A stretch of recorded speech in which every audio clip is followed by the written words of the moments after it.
रायगड, महाराष्ट्रासह देश विदेशातील ताज्या बातम्या पाहण्यासाठी मॅक्स इंडिया लाईव्ह चॅनलला सबस्क्राईब करा आणि बेल आयकॉन दाबायला विसरू नका.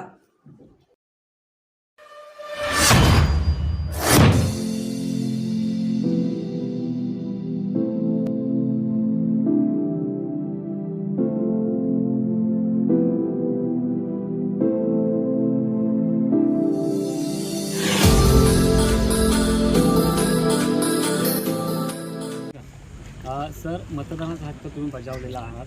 काय लोकांना आवाहन कराल? आणखी 3 तास आता उरलेले आहेत मतदानाला. आता दुपारचे 3 वाजले आहेत आणि 7 मे 2024 ही तारीख आणि ही संधी आपल्या सगळ्यांच्या आयुष्यात आपल्याला एकदाच मिळणार आहे. ही तारीख पण आपल्या आयुष्यात एकदाच येणार आहे आणि परत 5 वर्षानंतर म्हणजे 2029ला आपल्याला परत एकदा ही संधी उपलब्ध होणार आहे. म्हणून मी माझ्या तमाम माता भगिनींना आणि सगळ्या मतदार बंधूंना विनंती करेन की ही संधी आपण सोडू नका. आपल्याला कोकणाला परिवर्तन घडवण्याची एक संधी आपल्याला हातात आलेली आहे. परत एकदा मोदीजींच्या हातात किंवा मोदीजींच्या माध्यमातून आपल्याला कोकणामध्ये विकास आणण्याची संधी आलेली आहे आणि 35 वर्ष ज्यांनी निस्वार्थ पद्धतीने आपल्या सगळ्यांची सेवा केली, ते आपल्या हक्काचे ज्यांना आपण दादा म्हणतो, त्या राणेसाहेबांना आपल्याला मतदानाच्या माध्यमातून एक असा संदेश देण्याची आपल्याला संधी आली आहे की आपण 5 वर्ष, पुढची 5 वर्ष परत एकदा त्यांनी आपली सेवा करावी, आपल्या आयुष्यामध्ये परिवर्तन आणावं. आणि ह्या रत्नागिरी सिंधुदुर्ग मतदारसंघामध्ये जो गेली 10 वर्ष जो विकास थांबला होता, खुंटला होता, आपल्याला आपला खासदार कोण हा विचारायची आपल्याला वेळ आली होती. आणि आता आपण जसं 2019 आणि 14ला मोदीजी आपल्याला हवे आहेत म्हणून आपण विनायक राऊतांना मतदान केलं होतं, पण आता आपल्याला मोदीजी हवे असतील, मोदीजींना आपल्याला देशाचं नेतृत्व करायला परत एकदा संधी द्यायचं असेल तर आपल्याला सन्मान्य राणेसाहेबांना मतदान कमळ चिन्हाच्या समोर 2 नंबरवर बटन दाबून आपल्याला त्यांना संधी द्यायची आहे. तर मी आपल्याला विनंती करीन की आता आपला जिल्हा ह्या मतदारसंघाचं 62 म्हणजे 42% 62 नाही 42% मतदान झालेलं आहे आत्तापर्यंत. म्हणजे दुपारचे 1-1.5 वाजतापर्यंत तो आकडा आहे 42चा. माझी अपेक्षा आहे की हे मतदान किमान 70%पेक्षाही जास्त झालंच पाहिजे, जेणेकरून आपल्याला हक्काचा जो विकास अपेक्षित आहे तो राणेसाहेबांना आपण ती संधी देऊ शकतो. म्हणून आपल्याला सगळ्यांना मनापासून आपल्याला विनंती करेन. सकाळपासून आपण मतदारसंघात फिरताय, मतदारांचा प्रतिसाद कसा लाभेल? अतिशय उत्स्फूर्त असा प्रतिसाद आहे. मी खरं म्हटलं सांगेन तर मी आदरणीय उदय सामंतजींच्या संपर्कात होतो, शेखर निकमजींच्या संपर्कात होतो, इथे दीपकजींशी बोलत होतो, निलेश साहेबांचे सगळेजण आम्हाला थक्क करण्याचा सारखा प्रतिसाद आम्हाला दिसतो आहे. रांगा एवढ्या मोठ्या आहेत, ज्या शहरामध्ये रांगा एवढ्या मोठ्या, मी पूर्ण ग्रामीण भाग आता करून आलेलो आहे. लोकांना उत्स्फूर्त पद्धतीने बाहेर येऊन मतदान करायचं आहे. मोदीजींपर्यंत आपले आभार पोचवायचे आहेत. आपल्या हक्काच्या दादांना असे असंख्य तालुके आहेत ज्यांनी कधीच अजूनपर्यंत राणेसाहेबांना मतदान केलेलं नाही. राणेसाहेब आमदार म्हणून निवडून येत असताना फक्त कणकवली आणि मालवण आणि कुडाळ या 3च तालुक्याने आत्तापर्यंत राणेसाहेबांना मतदान केलेलं आहे.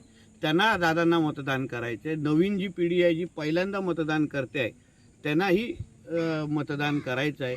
एक चांगलं म्हणजे एक वातावरण, म्हणजे हे काय मी कोणावर टीका टिप्पणी करणार नाही, पण असंख्य जुने शिवसैनिक ज्यांनी 1990 पासून जे राणेसाहेबांशी जुडलेले आहेत, तेही काही मला भेटले आणि तेही मोठ्या प्रमाणामध्ये यावेळी राणेसाहेबांना मतदान करण्यासाठी बाहेर निघत आहेत. कारण का त्यांना हा विश्वास बसला आहे की आत्ताची जी काही उबाटा नावाची जी काही शिवसेना उद्धवजी चालवतात, ती बाळासाहेबांची शिवसेना नाही आहे.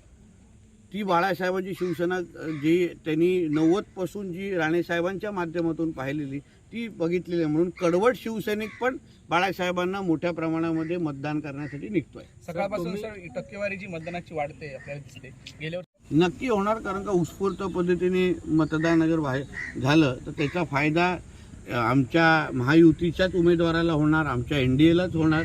म्हणून मी परत एकदा मतदारांना आवाहन करेन की कृपया, आता जेवणाची वेळ संपलेली आहे, 3 तास उरलेले आहेत. ह्या 3 तासामध्ये तुमचा 1 मिनिट बटन दाबण्याचा तुम्ही फक्त आम्हाला द्या, म्हणजे मतदान करून.